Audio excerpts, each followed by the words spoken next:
尊敬的各位来宾，各位亲爱的朋友们，大家下午好！很高兴又跟大家再次相聚在国图公开课的演播室，我是主持人商露。今天是中国传统艺术公开课系列课程《中国书法：从书写中生长的民族精神》的第2讲，由我国著名的书法家、书法教育家、中央美术学院教授、博士生导师、中央美术学院书法与绘画比较研究中心主任、中国书法家协会学术委员会副主任邱振中先生主讲。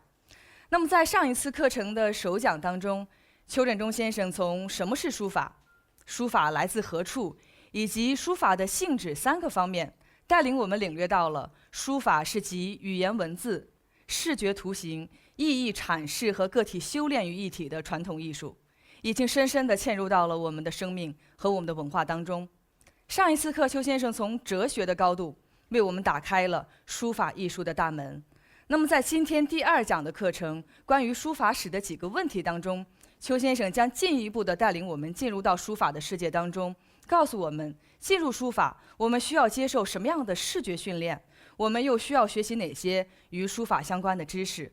所以接下来我想我们应该用热烈的掌声请上邱振中先生为我们开讲中国传统艺术公开课系列课程《中国书法：从书写中生长的民族精神》的第2讲，关于书法史的几个问题。有请邱振中先生。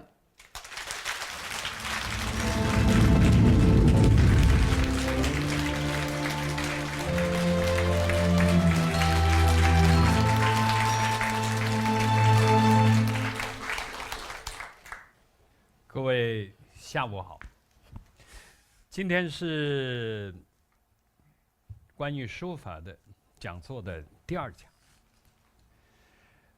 原来准备的是要讲一讲进入书法的各个方面的准备，但是我想我们在这一讲中还是集中的先解决一下关于书法的历史的几个问题。其他的问题的话，我们尽可能会在下面的课程中给予介绍。就视觉而言呢，书法是一个抽象的图形系统，但是书法的意蕴极为丰富。感受书法的话，它需要接受一定的视觉的训练，同时还需要学习有关书法的知识，其中就包括对书法历史、书法文化性质的解说，有关技法与形式构成的理论等等。前一讲呢已经谈到书法的基本性质，下边我们就简单的说说关于历史和有关作品的问题。第一个问题，书法的历史。我们都知道书法有漫长的历史，从有记载的以来有3000多年。如果加上一些早期的刻符，可能时间要延长到5000年以上。当我们了解历史的时候，其实既然谈到历史嘛，其实我们首先要知道的是历史的脉络。对一部书法史来说的话呢，其中有2点是基本的。第一点是字体和风格演变的现象，第2点呢是有关历史的一些事实，比如那个时代的特点，那个时代书法的基本的状况，还有一些重要的人物，他们的作品，他们的思想论著，以及后代对他们的评价以及他们的影响。这就是构成了书法历史的总体内容的主要部分。但是我们的课程不可能在这个今天的1讲里，或者甚至是我们的10讲里，全部集中来解释书法历史的问题。因为除历史以外，还有很多其他的问题，比如上一讲我们谈的就是书法的基本性质问题。所以随便找一本书法的历史，它都会介绍有关的情况。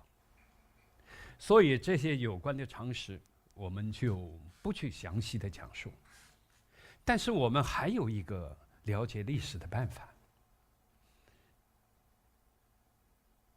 比如说，我们可以从具体的作品出发，通过对作品的了解、感受，然后慢慢的形成一个对历史的认识。大家会说，书法史上这么多作品，那我们从哪里开始呢？漫无头绪。这里我给大家提一个建议，比如，首先你可以了解、熟悉20件作品。在书法序论，书法这本书的序论中，我提出了20件作品的建议。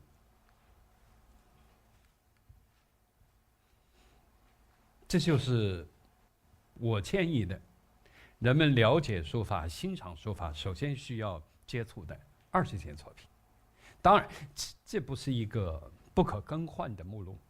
列出这个目录的时候，实际上是考虑到各种书体、各个不同的时代，其中有一些作品，也许大部分作品都可以更换，因为整个书法史上重要的作品非常的多。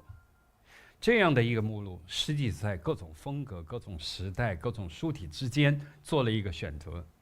如果对这20件作品有所了解、有所感受，那可以说你对书法的历史已经有一个直觉的、直观的印象和概念。这是商代作品甲骨文，这是中国历史博物馆藏的一件非常重要的甲骨文。我当然在这里不可能把20件作品全部都放出来，然后加以讲解，那估计要占1讲的时间。我这里只能选几件。这是商代的一件，这是西周的一件铭文，非常著名的散盘铭文的局部。大家从这里可以感受到2种字体之间它的区别是很大的，特别是风格。这是战国的一个包山楚简。最近几十年，战国的文字出土的很多。原来的话，人们对战国时期的文字了解的非常的少。这样一大批墨迹的出现，使我们对战国这个时期有了比较清楚的认识。它弥补了整个中国书法史上文字演变史上一个重要的环节。大家可以看到，这些笔画非常清晰，用笔流利，结构陌生而匀称、美观。它带给我们的是人们很长时期以来都不了解的一种书写状态。这是汉代的礼器碑。汉代的隶书大家当然印象很深。隶书实际上可以分成汉简和汉碑2大类，这里我们只放了碑刻的一种礼器碑的局部。大家可以看到，这种字体的话，它横平竖直。但是要提醒大家的是，在隶书的所有的横画看起来是平直的时候，实际它的里边都包含着隐约的波动。然后再看看唐代的楷书，这是我们印象很深刻的一种书体，因为我们一直到今天的话还在使用它。这就是说，楷书从成立一直到现在，大概有1500年左右的时间，然后它一直占据着重要的位置。所以人们会说，楷书是所有的字体的基础，这实际上是后代的人的一种观念。从整个书法史的演变来说，不是这样。因为在这样唐代的楷书形成之前，还有一个漫长的演变的时期，那个时候楷书并不存在。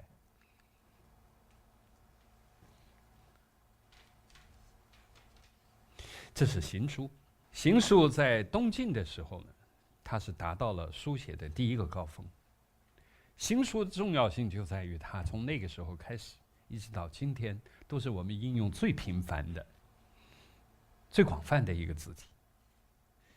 所以人们对行书的印象特别深刻，也特别关注。随便我们去看一个书法展览，你都可以发现行书的作品占的比例最大。所以王羲之对后代具有绝大的影响。到今天，大家会把王羲之和他的儿子王献之称作二王，而且是把二王呢作为整个书法史的正宗。学习二王的人很多，到今天的展览会上，甚至已经未成风气。但是王羲之的用笔是非常的复杂的，后代很难追踪到他的书写的，模仿到他的书写的方式。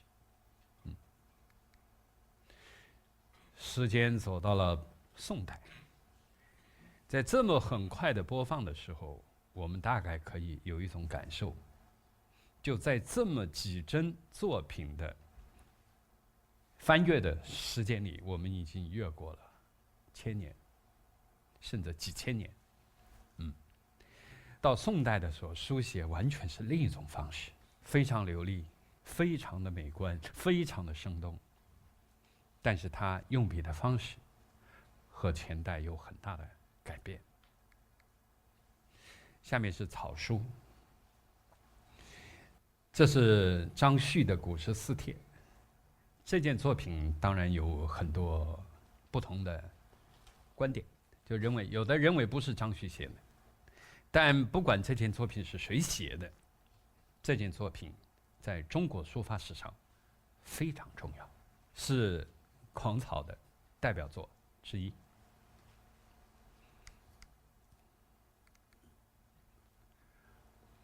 刚才我们谈的是20件作品中的几件，这种演示的话，从大家大概可以感觉到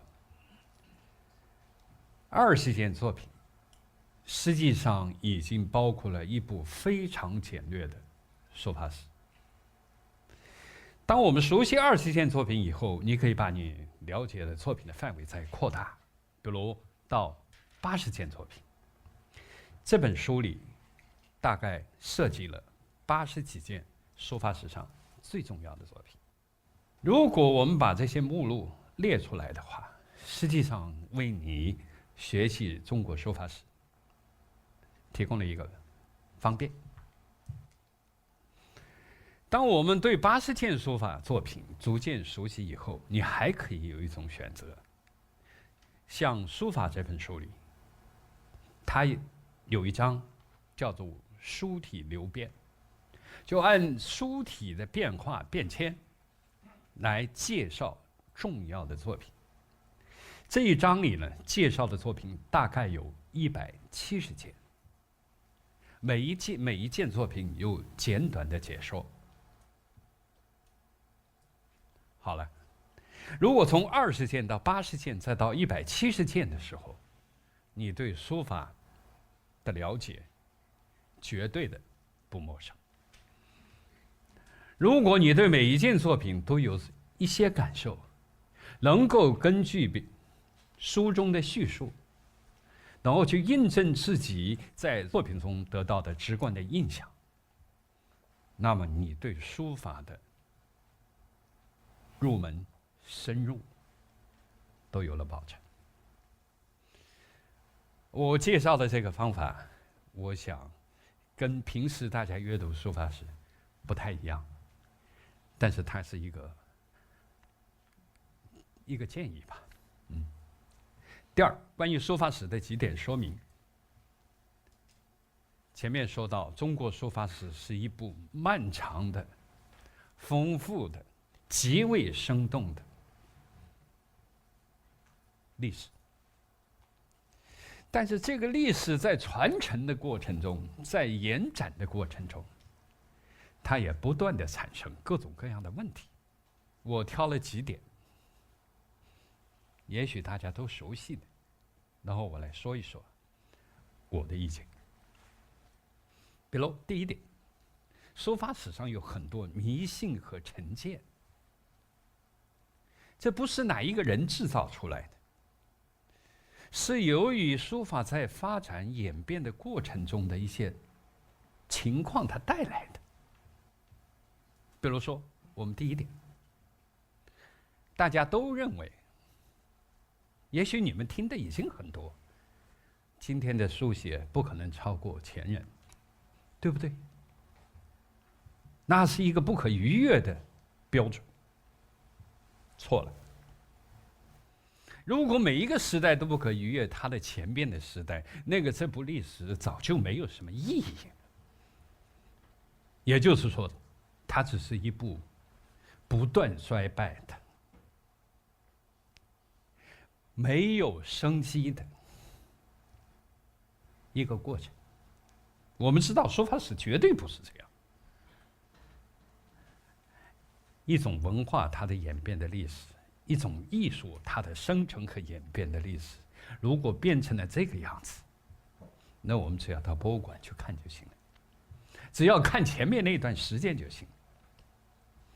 但是这种不可能超越前人的观点，在很长时间以来影响着整个的社会、整个的文化史。比如说北宋的欧阳修，他对他那个时代的书法就批评的非常厉害。他说书法的衰败从来没有过像今天这样，简直太差了。此后每一个时代这种骂声不绝，一直到今天。这就让我们做书法专业的人很惶惑。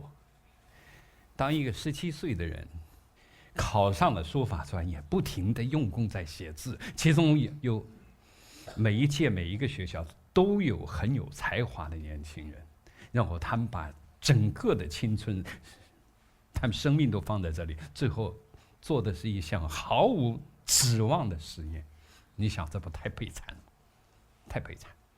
我认为不是这样。但为什么大家会产生这样的想法呢？这里原因当然非常的多，恐怕有一点很重要的就是，过去我们看到的作品，比如现在我们看到宋代的、看唐代的，不要说近代了，数量非常的有限，它是大量的好的、坏的作品，被历史选择淘汰以后留下来的几件作品。那几件作品当然很经典。我们而同时代的作品呢，它就很多。比如说，我们每一次全国展览，那是全国几年之中选出来的比较好的作品，1000件。但是这1000件里面，多少能够留下来的？有几件你能够从心底里感觉它是优秀的呢？当我们如果取一个历史的标准的话，我们心里有明代的、宋代的，还有元代、还有唐代的作品的时候，你在那看这1000件作品，你想想看，很可能一件你都看不中，所以你就忍不住要开骂了。不能这样看。我想的话，如果20世纪，我们得挑出5件作品，或者10件，跟历代最优秀的作品做个比较，我可以跟你说，毫不逊色。我不知道这样说能不能让我们这个时代热爱书法和书写书法的人有点自信。你只要想想唐代，唐代的狂草被认为是整个书法史上最重要的成就之一。但是今天留下来的作品，墨迹、超不过五件经典作品。所以我说的把20世纪的书法挑出5件、10件，这是有依据的。如果我们拿一个书法展览1000件这样的作品去和唐代那5件草书比，这不公正吗？不能这样比。所以第一点，这是成见。换一个方式，我们会得到完全不同的认识。现在说第二点，笔法的传授与终结。笔法是整个书法里非常重要的技法，也可以说是最重要的技法。当然，到底笔法重要还结构重要，历来都有不同的观点。但是笔法的重要性是毫无疑问的。所以历代人们都在谈这个笔法，从最早从哪里开始啊？然后传到魏夫人，传到王羲之，然后这么传到颜真卿，这么一步一步传下来，传了几10个人就断绝了，后代的人彻底就不懂笔法了，这也成为一个迷信。如果真的笔法这么重要的技术，它的终绝了，这部历史已经断掉，那后边的人写字，那都是不会写字的人，不懂笔法的人在写，那还有什么意义呢？这也是一种迷信，但是它非常有道理。这个道理在哪里呢？我举一个例子，比如说我们写格律诗，最常用的是5言和7言。你们把王力的《诗词格律》这本汉语诗力学这本书打开，他把5言句、7言句所有的句式的名词、动词、宾语、表语等等，所有可能的形式，过去的人们用过的所有的5言和7言的结构、语法结构，全部给你罗列出来。当你翻完这本书以后，你就会发现，我们在这之外怎么写5言和7言呢？你没办法了。我把这种艺术叫做经过充分发展的艺术。书法在很大的程度上和格律诗相似。比如说你的用笔，大家知道要中锋，等下我要说中锋的问题。你说要中锋，好了，我可以给你列举出多少用中锋的杰出的作品。你说用侧锋，好，我可以跟你列出用侧锋的优秀作品。你说中锋和侧锋的并用，我再跟你列出来。现在你再说还有什么？你列不出这个名目了，那就是说，所有的这种技法、笔法的技法，几乎全部被人们用光。那你怎么办？所以他说的有道理。如果我们把整个书法史梳理一遍的话，你会发现，到北宋的时候，确确实实，笔法没有什么创新的余地。但是是不是绝对的呢？又不是。比如说从北宋一直到现在，这又经过了1000余年吧，不到1000年，将近1000年。但是我们在临散诗的作品里，我们却看到了一种新的笔法的出现。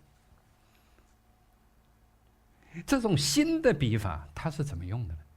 它是比较长的锋的笔，在沾了墨以后，然后就不停的写，它就会缠成一团，这个线条就会很复杂。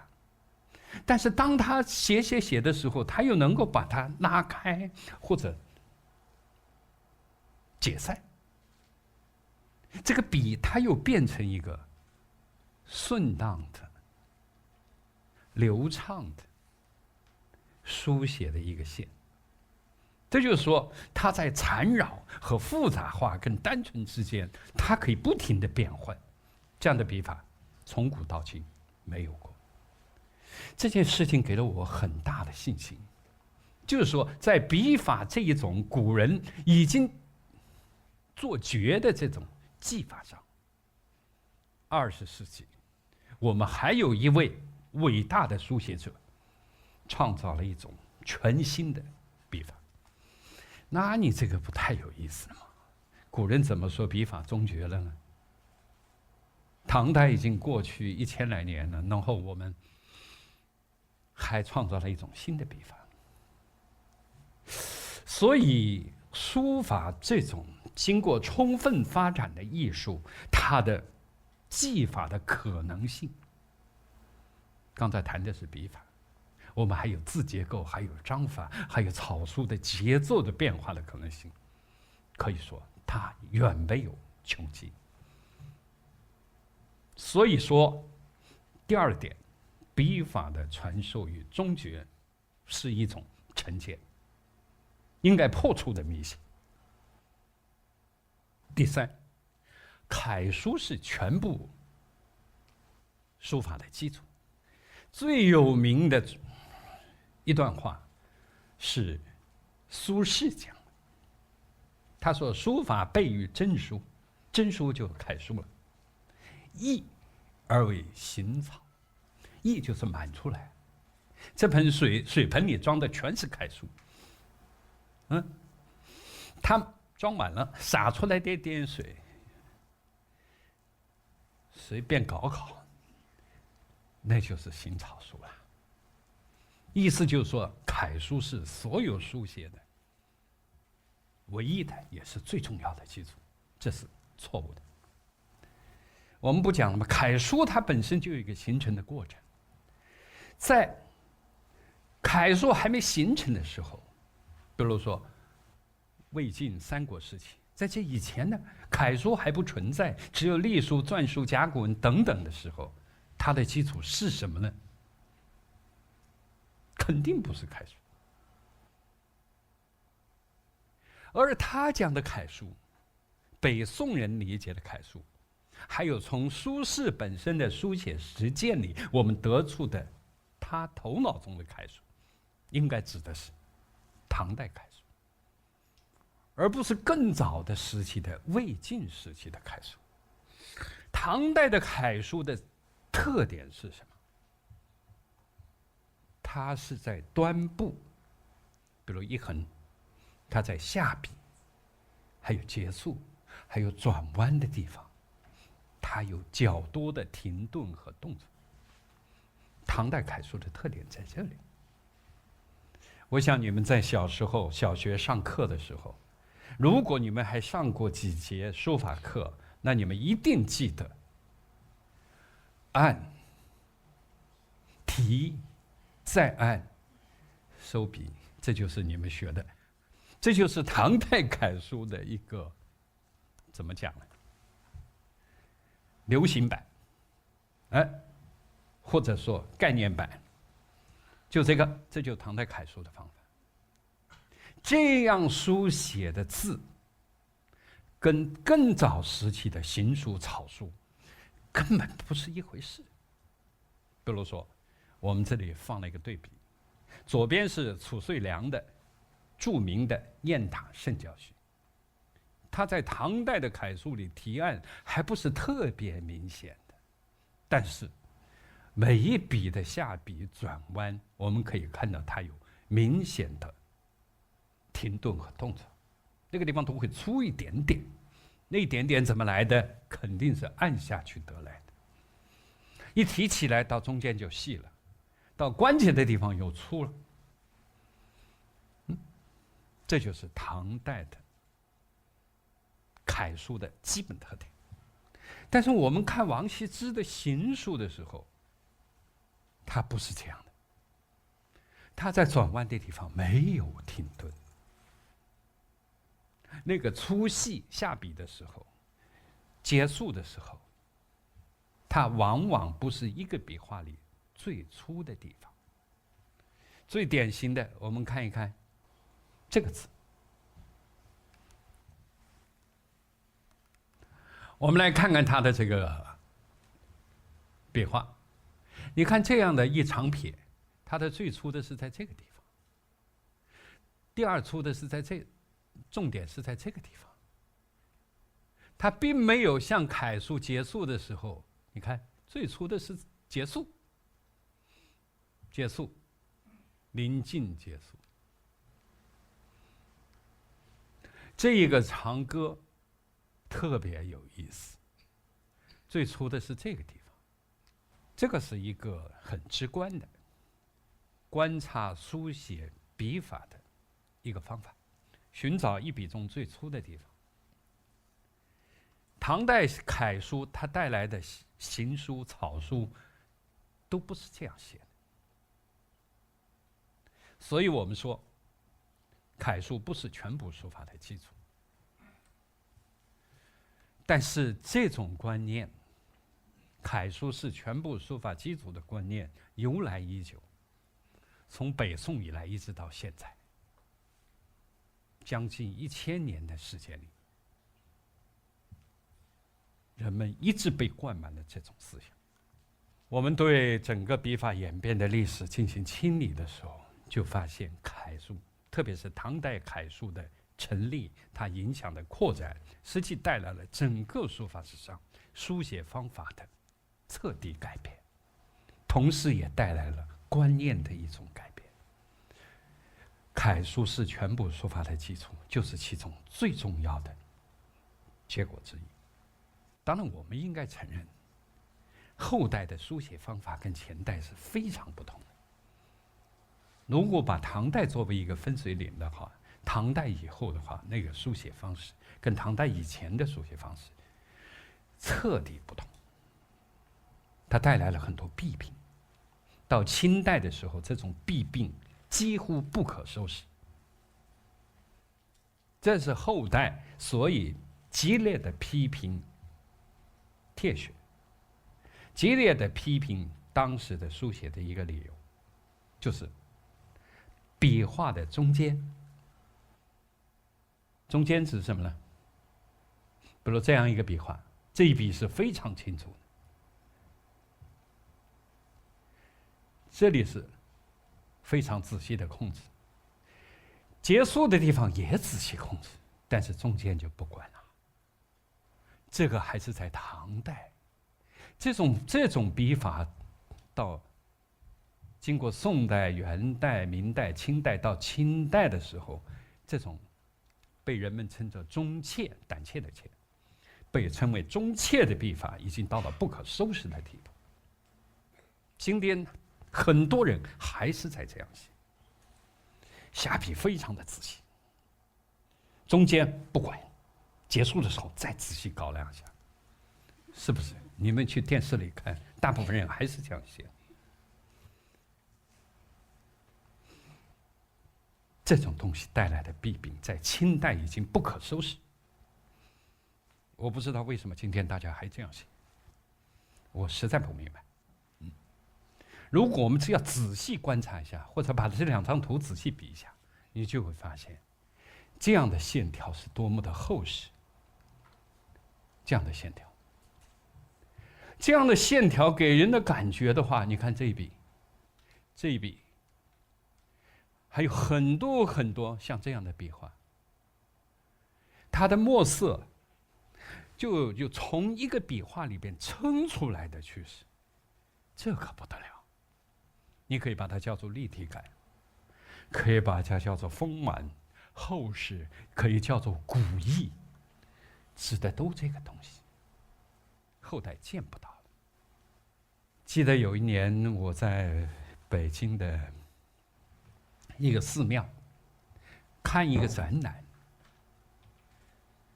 就是鉴真的，他的真身的佛像运回中国展览，同时也展了很多石刻的佛像。在一个石刻佛像的底下座子的周围刻了一圈题字，这圈题字从唐代一直到宋代、元代、明代、清代全有。这么一圈一转下来以后，我就发现，你不得不承认，依次按照这个时代的顺序，那个线条越来越弱，这让我印象深刻。所以今天还要写字的人，还想把字写好的人，怎么回顾从宋代以来的这一段历史？怎么也想办法克服历史演变的过程中所带来的流弊？这就是我们对这种习惯的观念的回答。另外还有一个观点叫做笔笔中锋。中锋其实非常简单，就是你拿一支毛笔按下去，笔尖在这个笔画的中间，然后你拖着它走，这就是中锋。中锋很简单，一点都不神秘。它唯一的难处，当我们从横线变成竖线的时候，你怎么让这个竖线里这个笔尖还保持在笔画的中间就可以了。这就是中锋。你一直保持书写的时候，不管它怎么转弯、方向改变，你这个笔尖一直保持在中间，这你就保持了永远的中锋，也就是所谓的笔笔中锋。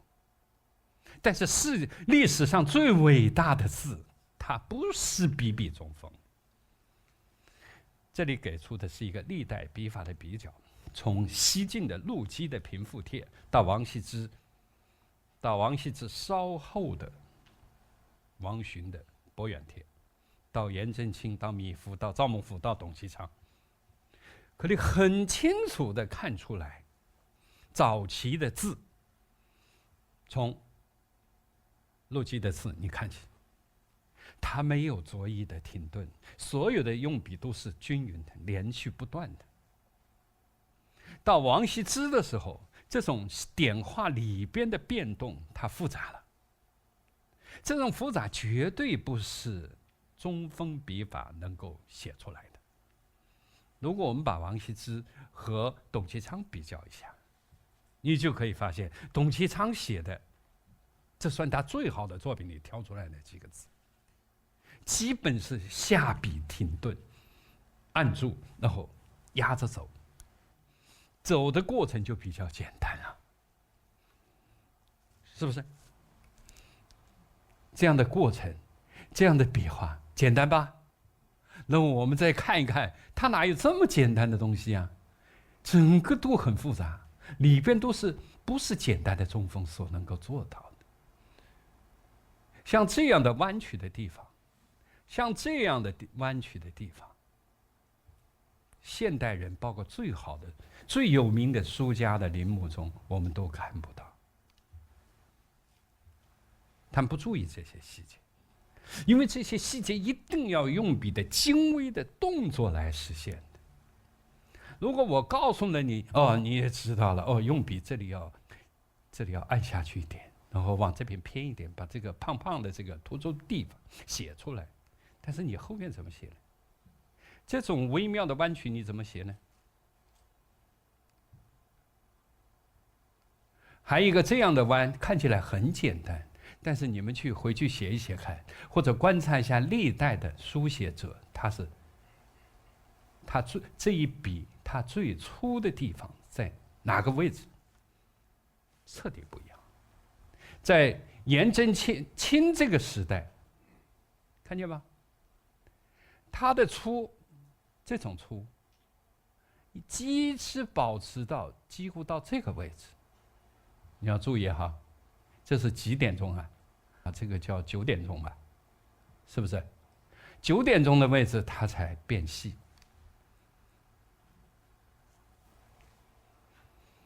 而这样的呢，它在这个位置还要保持一段时间再提笔。后代就不这样写啦，这个太明显啦，这3笔的差异不一样吧？这是米芾，号称是最能够传古人的意思的，他这里也弱了。他跟颜真卿的这个保持的这个粗细的这个就不一样了，它在这个地方就开始变细了。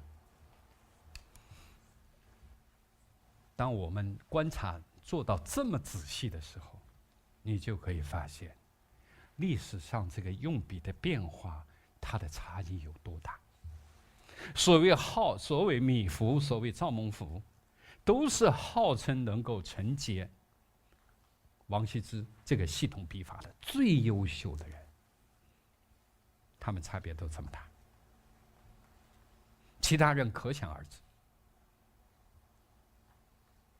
而中锋的这个概念，笔笔中锋，实际上是当人们没有办法做到那些复杂的变化的时候，做不到那么厚实的时候，提出的一个弥补的措施。千万不要被这种迷惑。我们看清代的书法，做到了笔笔中锋的这个人大概还不错。如果你用这个去看近代的笔法，看唐代的笔法，那就小看它了，好吧？这里我们简单的提出了几种迷信和成见，还有不少，但是这是我选出来的，大概影响比较大的，大家都耳熟能详的几种不正确的观念。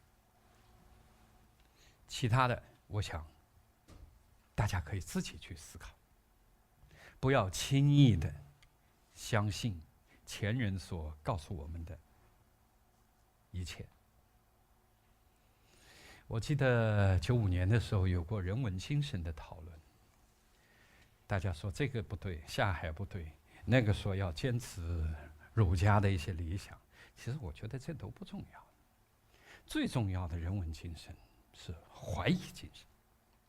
不论是古人今人说的一切，你都必须去思考，动用你的知识储备，动用你的阅读能力，动用你已有的和将有的智慧去思考。经过这种严格审视和思考的东西，你应该尊重它。当你不能为它献身，不能为它做出重要的贡献的时候，你在理念上、感情上支持这种探索和检验的精神，这也是一种人文精神。书法是非常需要人文精神的。下面讲一讲写字与书法。写字与书法关系一定是很密切，对不对？所有的书法作品里边都有字，谁不是从写字开始我们的书法的旅程的呢？王羲之也是。我在一个地方讲过，书法它非常奇妙的一点，就是不论是未来的伟大的书写者、伟大的书法家，还是最普通的学习文化、学习汉字的人，当你开始学习时候，开始学习写字的时候，你们的起点是一样的。我说的起点还不仅是你们的水平一样，更重要的是包括你们用的字帖是一样的，工具是一样的，你们的老师是一样的，老师给你们的示范是一样的。也就是说，老师用的是那个时代通行的书写方法、执笔方法、书写节奏，通行的运用的字帖，对不对？你班上的小学1年级班上的那个人、那个同学，以后之所以成为著名的书法家，甚至在书法史上做出贡献的人，他和你上的那几节写字课所听到的、接受的东西一模一样，这就很有意思了。这个意思就是说，在所有的中国人，只要我们学习汉字的人，使用汉字的人，你和那些伟大的书写者，你们是在同一个平面上开始。哪怕你以后再不用毛笔，再没有在书写上下功夫，那你和那个伟大的书写者之间，一定保持着某种神秘的心理上的联系。这件事情意义太重大，所以我们说写字与书法天生的有关系，因为书法本身就是把从写汉字通过很多复杂的机制，然后演变成一种伟大的文化现象。今天我们要说它伟大的艺术，所以它一定是有关的。写字要求的是什么呢？那肯定是比书法要求要简单一些。比如说，匀称、流畅、美观。写下这几个要求的时候，我想了很久，还能加什么吗？你可以加端正，端正跟匀称实际是某种意义上是重叠的。流畅是为了写得流利，用起来方便，速度不至于太慢。美观是一个很含混的词，但是我们大家心里都知道，小学班上、初中班上，老师说哪几个人字写得好，我们知道他指的是什么，这个大家的认识不会有太大的出入。所以我想这么3个词基本上可以代表写字的要求。书法要不要做到这几点呢？恐怕也需要，但是它远远不止这几点。当我在把写字和书法要列举一些例子的时候，我碰到很大的困难。我当然也可以把小学生的他的练习字的那个练习，我拍一张放出来，这毫无疑问大家都知道这是写字。但是古代有没有写字就一心想写字而留下来的东西呢？也很多。我比如说，我可以拍一张《四库全书》的抄本，那标准的写字了，全部是抄书匠，他不停地在抄了。那字写的也不错，这就是我们所谓的馆阁体。但是我选的这张还不是馆阁体，是唐代的一个写经，比馆阁体要生动，时代也不一样。但是我督测一下抄写这个经文的人，我想他除了那种虔诚的这种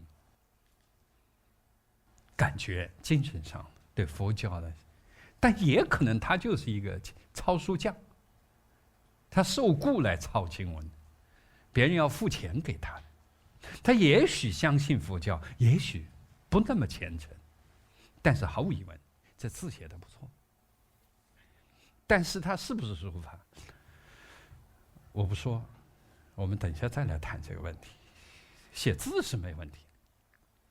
一般来说，书法呢有较高的技巧和丰富的表现内涵，这一点也没问题。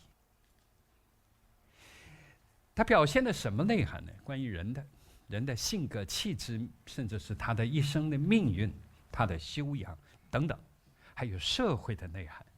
别人会说，有的评论里边说，看汉代的字就什么大气磅礴，看某个衰败的时代的字，哎呦，那个字就，比如说看秦代的字，秦代的招版，他说是显得很局促，歪歪扭扭，好像这个社会不稳定了，预示着它要倒塌了。这个恐怕有点牵强，这个不管。但是它是不是能反映社会的一些风气、人们审美的趋向呢？很可能是能反映。第三，它有历史的内涵，不同的时代它有不同的精神气质，有它的社会的基本的氛围，这应该没有问题。但是你要明确地指出汉代的汉简，它应对着汉代的哪一种气质，哪一种那个，这一说恐怕就很死了。另外，它还对应着自然界的一些情况，这是古代书论里有的，是吧？阴阳开合，宇宙的各种生发生化，但是我们今天是不是都能从这些书法作品里看出这些？这可不一定。但是几千年以来的不断的陈述、不断的重复，让我们对这种表现的内涵有一种敬畏之心。虽然有人悄悄地说未必吧，但是你不敢大声地说，你大声地说也没用，大部分人都觉得很有道理。我们似乎长期的这么听着，也觉得它蛮有道理。这个问题不是我们今天谈的内容。现在我说的是对书法的界定。书法和写字的界限不是那么明确的。书法呢，它一定是以掌握写字的技术为前提。一个字都写不好的人，你怎么能？但是这确实不是美观的问题，因为很多歪歪扭扭的字，现在我们不是还在讨论什么丑书啊，还有什么这个各种各样新的概念的问题。我不是说丑书就好，我说的就是不一定美观就好。这跟对丑书的讨论是两个概念。在写字和书法之间呢，我们很难画出一条界限。比如我们说表现高级的技巧，说刚才我们看到的写经里边包含的楷书技巧，那远比今天写小楷的人，大部分写小楷的人，绝大部分要好得多。那你是把这个写经这件作品或这一批作品作为标准来区分呢，还是另外设立一个标准？这个标准设立不出来。如果谈到内涵的话，所有的书写都有它的内涵。比如说清代、明朝的馆阁体，它没有内涵吗？对不对？它不能够反映那些抄写书的人小心翼翼，在那个时代的文化和机制的塑造下，他对他的审美趣味以及他的技巧以及他的心态形成的整个的过程和状态，能不能反映？能反映。只要我们有足够的阐释的技巧，一定可以从馆阁体里面弹出很多很多东西。这不是内涵吗？所以不论从内涵和技术上，这个我们很难去划分。所以我曾经提出一个概念，就是把中国书法史的概念能不能扩展到中国书写史。这是完全不同的概念，这是跟以前的书法史完全不一样。以前的书法史当然包括在内，但讲述认识的方式会完全不一样。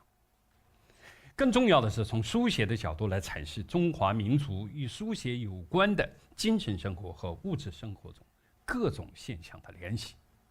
这样的一部中国书写史，最后便成为一部真正的现代意义上的民族的精神史。刚才谈的问题呢，跟下面要讲的这个问题呢有关。我们可以把书法史中的所有作品分成这样3类。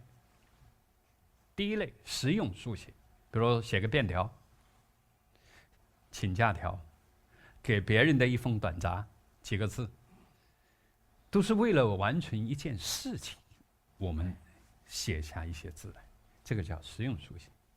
第二，精心写字，这就是说，我们对写字的好坏已经有了一种认识了。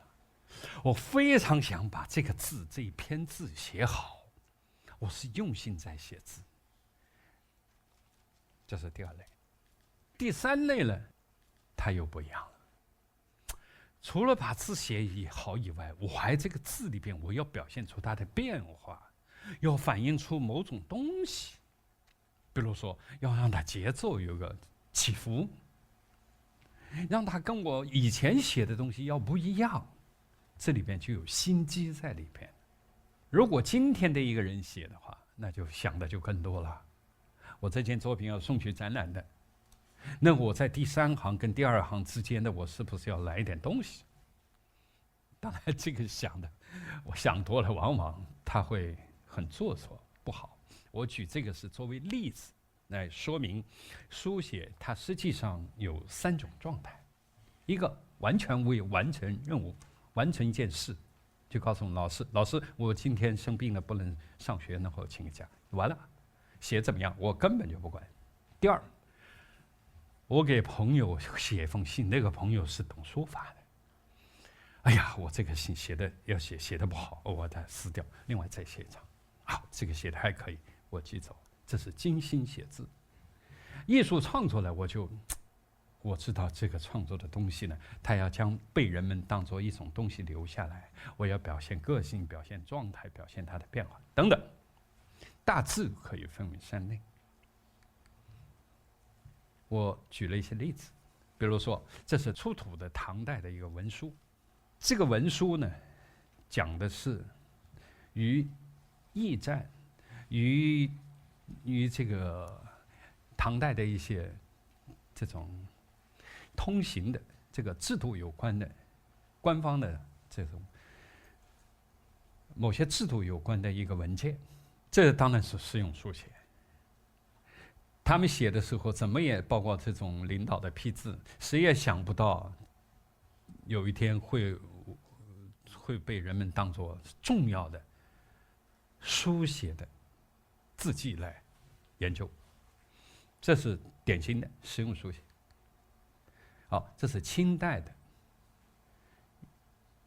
一个书法家，他的写的信。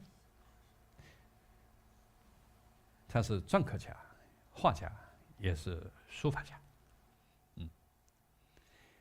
按理来讲，写信嘛，是一个实用的东西。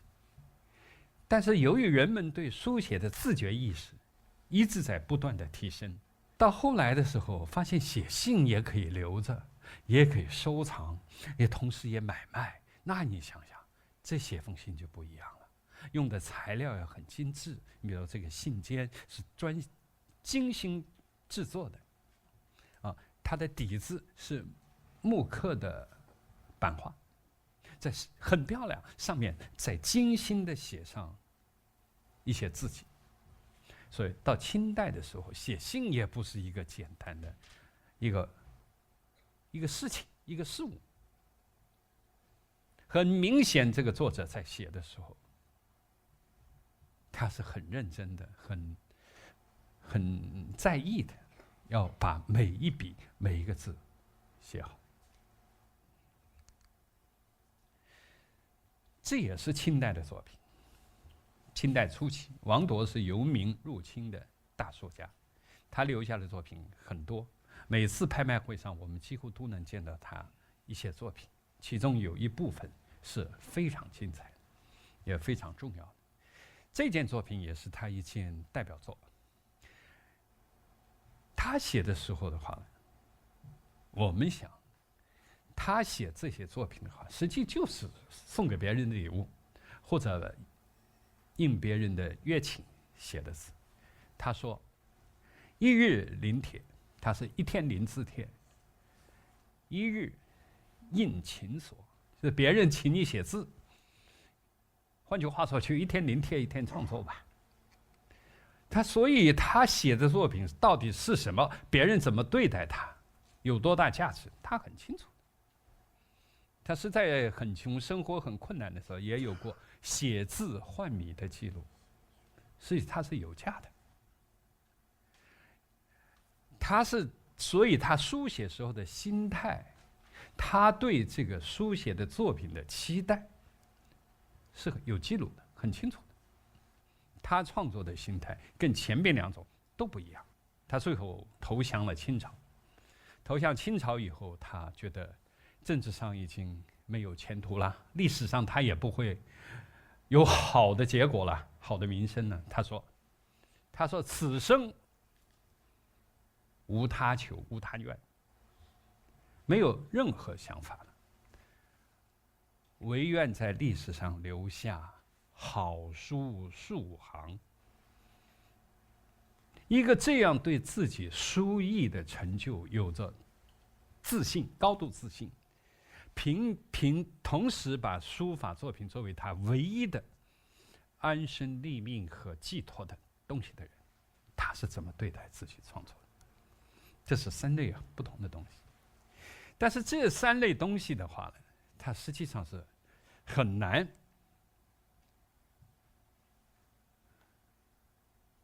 区分的。典型的清代状态很容易区分，但是在很多状况下无法区分。这3类作品，我们今天都把它们放在书法史上来讨论。当然，其中的优秀的、重要的作品。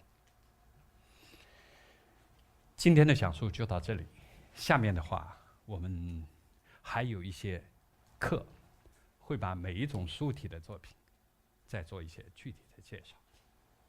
好。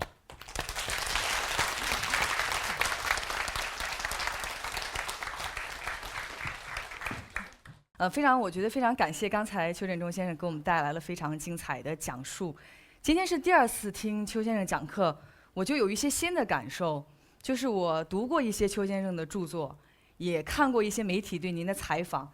您在很多场合提到了一个词叫超越性，就是邱先生所讲的超越性，就是我们要在前人积累的基础之上，不断地推出出人意想的状态。我今天在现场听课，就特别强烈地感受到这3个字带给我的感受，就是我觉得邱先生每次讲课、每次说话、每次对同一个问题的表述所呈现出来的语言，好像每一次都是在超越的不是别人，是他自己上一次的这种状态和感觉。我觉得这种感受异常的强烈，而且我在听课的过程当中感受到的不仅仅是表面上语言的这种所谓的超越性，包括邱先生刚才从中国书法史的几个问题，他所给我们表达出来的观点，其实我们也可以感受得到邱先生他所谓的思考的深度、高度和广度，而这样的一种思考的深度、广度和高度呈现出来的就是所谓的一种超越性。我们不管是在理论创作还是在艺术创作当中，我认为这样的一种超越性都是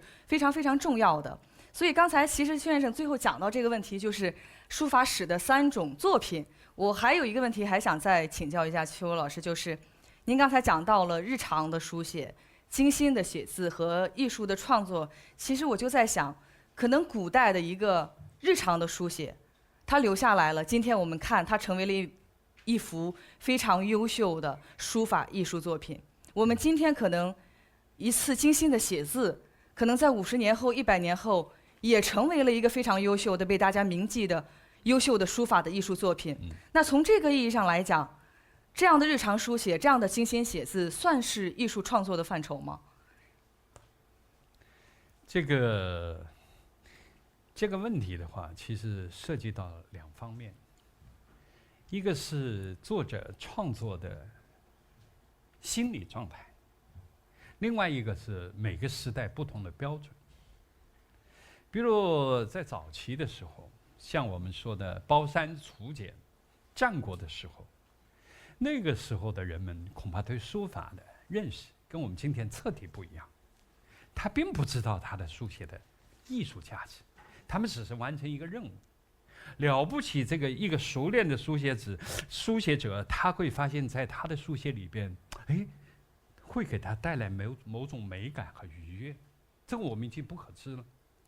我们只能够从那个时代的整齐的熟练的排列里边，感觉到一种隐隐约约的感觉到一种东西。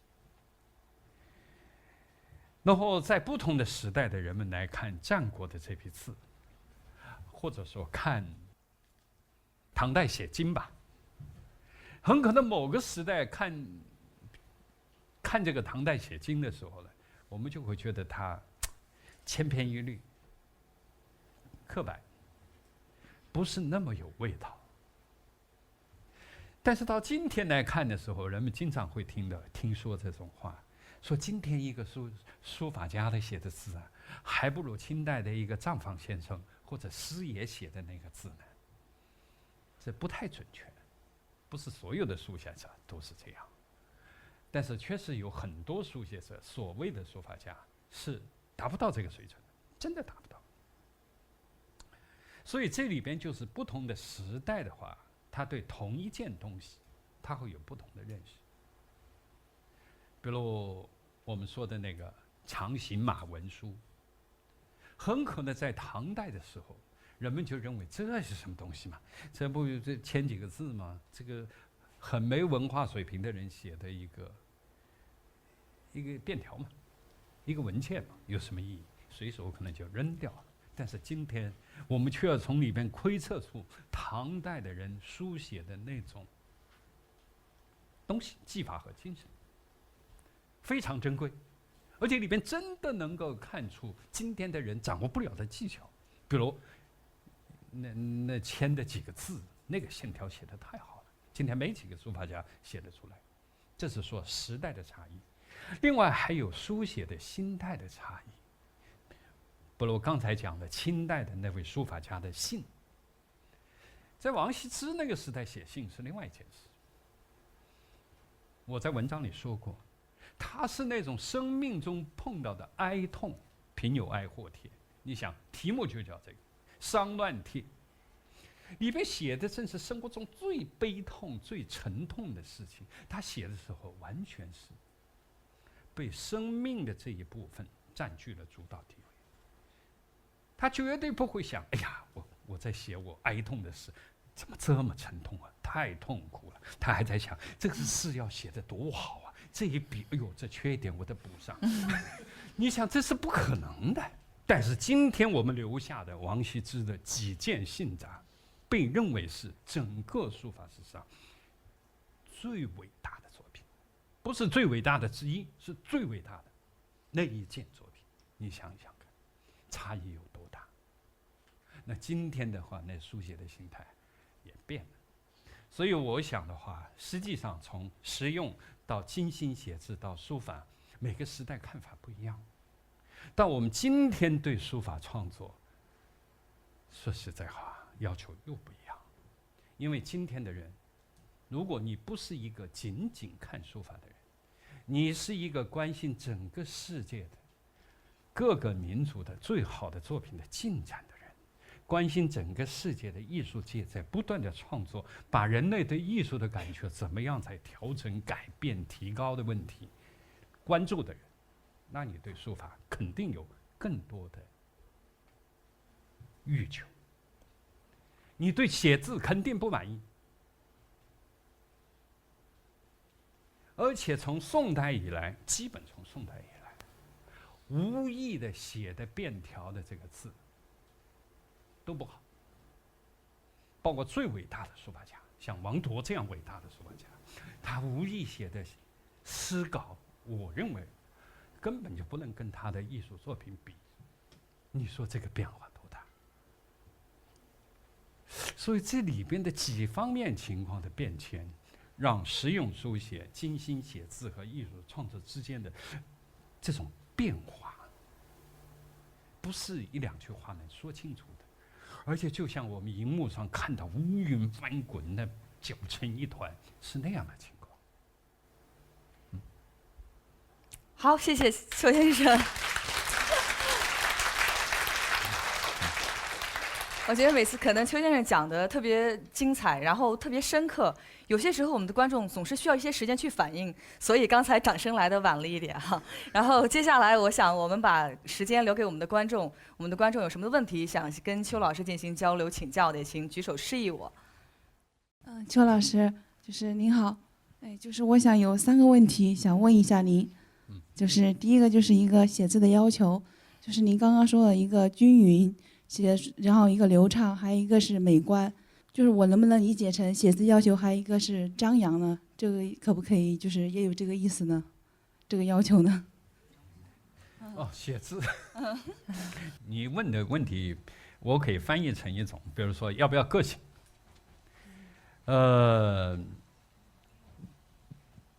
如果谈到个性的话，我想我们已经开始在讨论关于书法的表现问题了，对不对？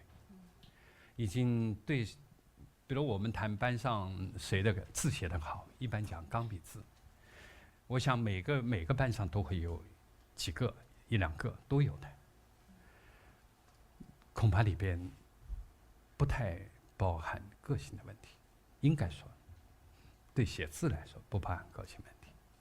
比如说，一个人的钢笔字，他写的非常有个性，或者用你的话说，非常张扬又写得很好，这样的我觉得已经是作品了。因为我们不讲了吗？所谓的书法作品的话，就是里边要有更复杂、更深厚的内涵。比如他的个性强烈到那种程度，并且好到那种程度，即使他是钢笔，我认为也是书法作品。谢谢邱老师。然后还有第二个问题就是，比如说我们这个写字的技巧和一个就是你写字的就是一个内容，就是自己的一个内涵和写作的那个技巧，他们两个人就是说有联系，然后也有区别，然后这些他们的联系和区别，就是能够就是邱老师能够说一下吗？不，一个人精神上的内涵怎么反映在你的字迹里，这是一个非常复杂的美学问题。这个问题在中国哲学中，在中国艺术理论中，在今天的世界的美学中，全世界都不是一个已经解决的问题。最近我写了一篇文章，叫《论述人孰惧老》。这篇文章实际就是谈这个问题。因为孙过庭认为到一位优秀的书法家，他在晚年的时候，他一生的感触和他的体验都会反映在他的晚年的作品里。大家注意哈，但是这些东西是怎么一点一点进去的？我们为什么能不能把它读出来？他并没有解释。实际上，我根据他书谱里谈到的蛛丝马迹，我来还原这样一个过程。简单的说，他就是说，在王羲之，他举的是王羲之的例子。王羲之在后期，生命的后期，他实际上每一次书写都是他生命中一个真实的过程和片段。像刚才说的，他的沉痛是真的生命中的痛，然后跟书写的过程合在一起。而现代人呢，有点像演戏，比如我要写一个沉痛的内容，对吧？那我现在先得进入沉痛的状态，然后写完以后出来喘口气，完了，这个完全不一样。好，谢谢邱老师。然后就是还有就是第三个问题，就是您说我们是所有的人写字是在一个同样的起跑线上，然后我在想的话，我们可能思维上可能会有一个固定的形式状态，比如说楷书，我们把楷书当成了一个基础，那么这样的话，怎么能够超越这种基础，然后怎样去改变呢？我刚才说了，一个班，我们现在的班都有50个人，以前私塾我想没这么多人。好，这50个人里面，同样的笔在写，同样老师叫你买几号毛笔，哪里出的，你们一个人买一支，对不对？用的砚台都差不多一样，墨汁、字帖现在都发的都一样，不用说。但是你要注意，绝大部分人不会继续写下去。你讨论的是不是那将要走这条道路的几个人？是不是这个意思？哦，不是，就是说，所有的人我不是这个意思。我说的就是，我们如果说被一个固定思维所困住的话，我们能不能超过这个固定思维？他讲的这个问题太大了，不仅是书写了。现在我们还是回到书写，就是你讲这50个人里边，你讲的是哪几个人？你告诉我，我就回答你。你问的是哪几个人的状况？是那47个人，还是那剩下的3个人的状况？剩下3个人。啊，这我就好说了。那3个人自己去努力，会后来找我。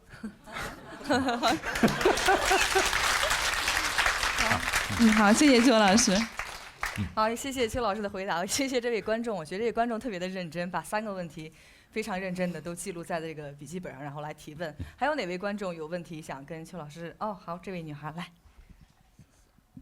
邱老师您好，就是我想问一下您，就是我们现在的书法史大多都是一些文献，比如说就是就是这些朝代历史，然后这些那个作品的一些文献的整理。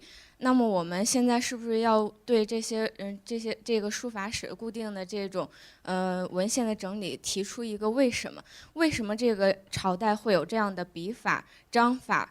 还有这样的一个结构，然后我们再深入的去想，就是如果结合这个中西的，比如说那个形式主义吧，就是说我们能不能就是把西方的这些福来，然后这个苏珊朗格的形式主义，然后介入到书法的研究中，或者是这个豪泽尔、克拉克的这些社会学这个方向介入到书法研究里面，但是这样的介入是否可以，或者说如何介入？但是我们再反观这个书法史的话，其实书法史里面也有这个介绍书法产生的这个社会背景，或者是介绍书法的内在的章法、线条结构，就是西方的这个理论介入到书法史的研究中，怎么能提出一个体系来？这他的问题非常有意思，但是非常多，非常大，非常宽。他问的问题不仅是书法史，还包括非常复杂的书法理论问题，还包括书法理论中非常复杂的中西结合的问题。没问题，我回答你。对，我从你最后一个问题、最后一问开始，怎么建立一个体系？还要建立体系，实际建立体系是非常困难的。我们研究，你现在我回答你的已经不是一个常识问题了。我估计你可能是对理论有热爱，并且或者是做这个专业，或者你的论文题目就是这方面。我猜想啊，好了，我稍微说两句。第一，我反过来说，第一，建立体系，先不要考虑，因为从20世纪的哲学以来，已经没有什么人去想建立像康德、黑格尔那样的体系的。你可能指的不这么大，但是你用的体系这个词，我就很警惕。一本书你可以看一下，叫《科学哲学的兴起》，是一个德国的现代哲学家写的，叫赖辛巴哈。这部书给我的启发非常大，就是对过去的哲学的体系进行了一个清理。然后说新的它不是讲科学哲学，不是今天意义上的科学哲学，讲的是一种20世纪的新哲学的兴起。这种哲学不强调体系的周密和完整，这是第一个最后一问的回答。然后应该怎么做呢？一个关心这些问题的人应该怎么做呢？抓住问题，抓住我们在解决一个问题的。比如举个例子，我一生的在社会中的体验，个人生活中的体验，怎么能够进到我的书法里去呢？到晚年，这很神秘的事情，谁也没解释过。到底我能不能用中国的东西，中国传统理论在上面加以深化，把它解释好，还是需要加上一些豪德尔还是谁的贝尔还是谁的理论，西方的加在一起才能把它解释好？你记住，没有一定的规则的，每个问题都以解决问题为标准。如果用人们熟悉的理论或者概念，你就能解释出新意，解释得很好，让大家明白。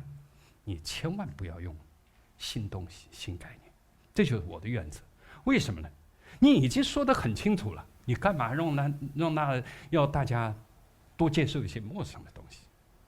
但是当你没有办法，不得不用新的东西的时候，你就一定要用，完全以最后的结论、你的解释的力量、说服力为准。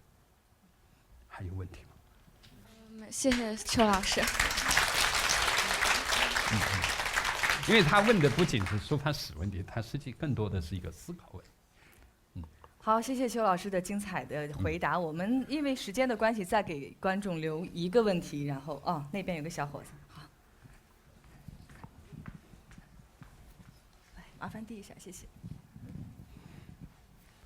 你好，那个老师，就是我问一个比较具体一点的问题吧，就是在您刚才提到，就是在秦代篆书里边有个秦昭版，还有一个因为秦始皇他统一这个度量衡这些个什么，在它上面的那些个文字，它是属于比较草率一路的，但是咱们又知道这个秦代的篆书，它又是比较规整那种小篆那种规整一路的。但是这个秦照版，它是属于官方的一种颁布的那么一个东西里边的一个文书，和它这个小篆它的这种规整的就是这个草率和规整，它这个应该怎么去解释呢？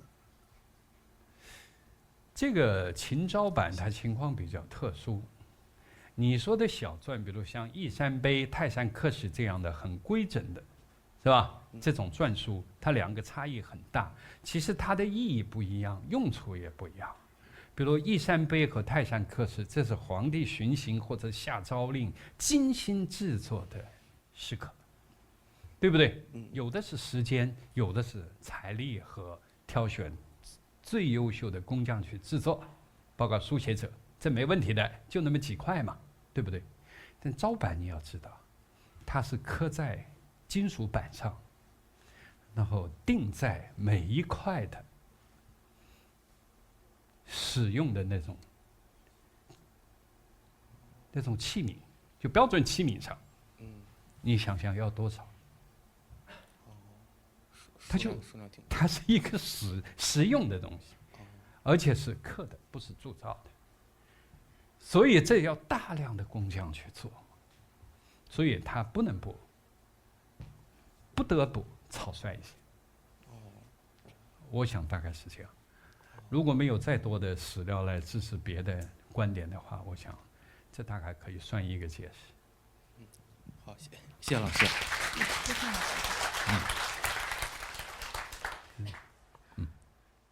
好的，我想非常感谢邱先生给我们带来的非常精彩的讲述，而且回答了我们观众提问的这个问题，然后我们的观众也非常的热情的参与，所以到现在呢，我们第2讲的课程到此结束了。在第3讲的课程观看和体察当中，邱先生将具体而微的带我们深入到书法的世界当中，告诉我们如何去观看，如何去欣赏，如何对书法进行精细的辨析。所以我们下一讲再见，谢谢大家，谢谢。